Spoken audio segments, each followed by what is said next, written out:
আসসালামু আলাইকুম ওয়া রাহমাতুল্লাহি ওয়া বারাকাতুহু। প্রিয় শিক্ষার্থীরা, আজকে তোমাদের একটি গুরুত্বপূর্ণ বিষয় নিয়ে আমি আলোচনা করব, যেটাকে বলা হয় মারিফা এবং নাকেরা। আজকে তোমাদের এই বিষয়টির উপরে আলোচনা করব ইনশাআল্লাহ। এর আগে আমরা যে ক্লাসটি করাইছিলাম মারিফা মারিফা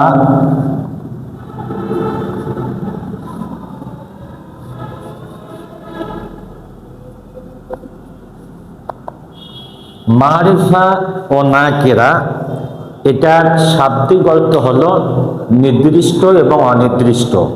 আমরা এর আগে পড়েছিলাম নির্দিষ্ট,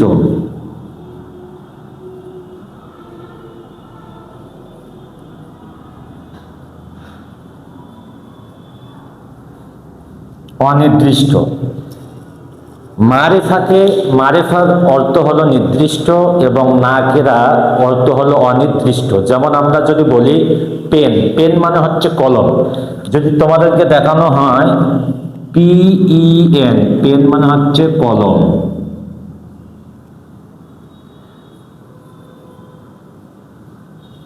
বুক হচ্ছে বই। ঠিক একইভাবে যখন আমি লিখব পেন মানে হচ্ছে কলম, বুক মানে হচ্ছে বই, এটাকে আমি যখন লিখব দি পেন,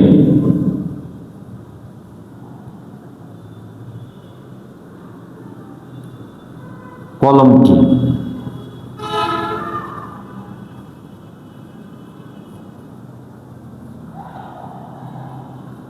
বইটি।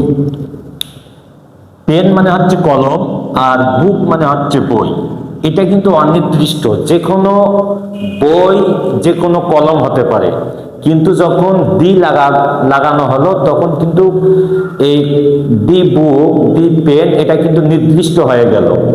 দি পেন এটা কলমটি, দি বুক বইটি, আর এখানে ছিল শুধু পেন, কলম, যে কোনো কলম হতে পারে, বুক বই, যে কোনো বই হতে পারে। কিন্তু যখন দি পেন দিলাম তখন কলমটি হলো, দি বুক দিলাম তখন বইটি হলো। এটা হচ্ছে নির্দিষ্ট। এটাকে ইংরেজিতে আমরা যদি আর্টিকেল পড়ি তাহলে ইনডিফিনিট আর্টিকেল, ডিফিনিট আর্টিকেল, এটা আমরা পরবর্তী সময় জানবো ইনশাআল্লাহ। আমি এখন যে বিষয়টি তোমাদেরকে বুঝাবো সেটি হলো, যেমন আমরা পড়ি কলামুন। কলামুন মানে হচ্ছে কলম। আমরা পড়েছিলাম কলামুন মানে হচ্ছে কলম, কিতাবুন মানে হচ্ছে বই। কলামুন মানে হচ্ছে কলম, কিতাবুন মানে হচ্ছে বই। যে কোনো কলম হতে পারে, যে কোনো বই হতে পারে।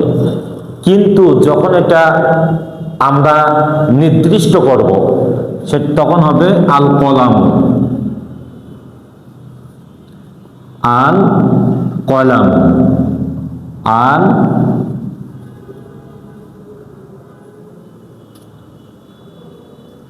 কিতাব। তাহলে এটাকে যদি আমরা ইন্ডিকেট করি তাহলে এটা হচ্ছে কলাম মানে হচ্ছে কলম, আর কিতাবুন মানে হচ্ছে শুধু বই, আর এখানে শুধু আল কলামু মানে হচ্ছে কলমটি, কলমটি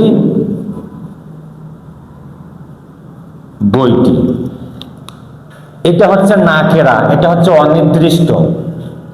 আর এটা হচ্ছে মারিফা, এটা হচ্ছে নির্দিষ্ট। নাকেরা থেকে মারিফা করতে গেলে, অর্থাৎ অনির্দিষ্ট থেকে নির্দিষ্ট করতে গেলে, এটা হচ্ছে নাকেরা আর এটা হচ্ছে মারিফা। নাকেরাকে যদি আমি নির্দিষ্ট করি, মারিফা করি, তাহলে শুরুতে অবশ্যই একটা আলিফ লাম যোগ করতে হবে। আলিফ লাম যখন যোগ করব তখন শেষে আর তানবিন থাকবে না। যেমন এটা নাকেরা ছিল, এই যে নাকেরা মানে অনির্দিষ্ট, নাকেরা মানে হচ্ছে অনির্দিষ্ট। কলামুন যে কোনো কলম হতে পারে। আর যখন আমি আলিফ লাম লাগাইছি তখন এই যে শেষে যে তানবিন আছে, এই তানবিনটা কিন্তু এখানে আর হয়নি। তার মানে নাকেরা থেকে মারিফা করতে গেলে শুরুতে একটা আলিফ লাম দিতে হবে এবং শেষে তানবিন পড়ে যাবে। অনুরূপভাবে কিতাবুন, একটি বই, যে কোনো বইকে বোঝাচ্ছে। যখন আমি এটাকে মারেফা নির্দিষ্ট করব, তখন শুরুতে আলিফ লাম লাগাই দিছি এবং এখানে যে তানবিন ছিল সেই তানবিনটা পড়ে গেছে। তাহলে আমরা জানলাম মারেফা এবং নাকেরা। মারেফা অর্থ হচ্ছে নির্দিষ্ট আর নাকেরা অর্থ হচ্ছে অনির্দিষ্ট।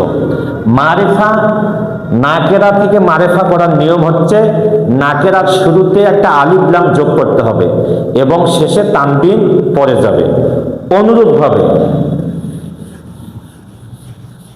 আমরা যদি লক্ষ্য করি, আমরা জানলাম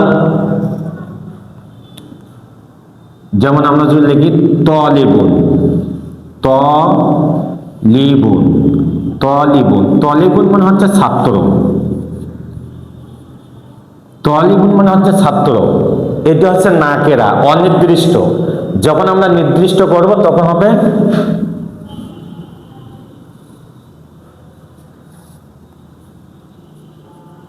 আত-তলিবু, ছাত্রটি, তখন হবে ছাত্রটি। তাহলে এটা হচ্ছে নাকেরা, নাকেরা। আর এটা হচ্ছে মারিফা। এটা হচ্ছে নাকেরা, এটা হচ্ছে মারিফা। যখন বলা হবে যে তোমরা নাকেরা থেকে মারিফা করো, তখন সহজ বুদ্ধি, নাকেরাটার সামনে আমরা একটা আলিফ লাম লাগাই দেব আর শেষের তানবিনটা ফেলাই দিলে নাকেরা থেকে মারিফা হবে। আবার যখন বলা হবে, যখন বলা হবে যে মারেফা থেকে নাকেরা করো, মারেফা থাকবে, মারেফা থেকে নাকেরা করো। যেমন দেওয়া থাকলো আল মুআল্লিমু, আল মুআল্লিমু মানে হচ্ছে শিক্ষকটি, শিক্ষকটি। এটাকে যখন আমরা কি করব, নাকেরা বানাবো, অনির্দিষ্ট, তখন কি করতে হবে, আলিফ লামটা আমরা বাদ দেব। এই যে আলিফ লাম আছে, এই আলিফ লামটাকে আমরা বাদ দেব আর শেষে একটা কি হবে, তানবিন যুক্ত হবে। কিরকম, যেমন আমি লিখতে পারি মিম আইন লাম মিম, মু আল লি মু, তখন হবে কি, শিক্ষক। এটা হচ্ছে নাকেরা, এটা হচ্ছে মারেফা। আশা করি প্রিয় শিক্ষার্থীরা তোমরা আজকের ক্লাসটি সুন্দরভাবে বুঝছো। আগামী দিনে আবার তোমাদের সামনে আমি আরেকটি নতুন ক্লাস নিয়ে আসব। আসসালামু আলাইকুম ওয়া রাহমাতুল্লাহ।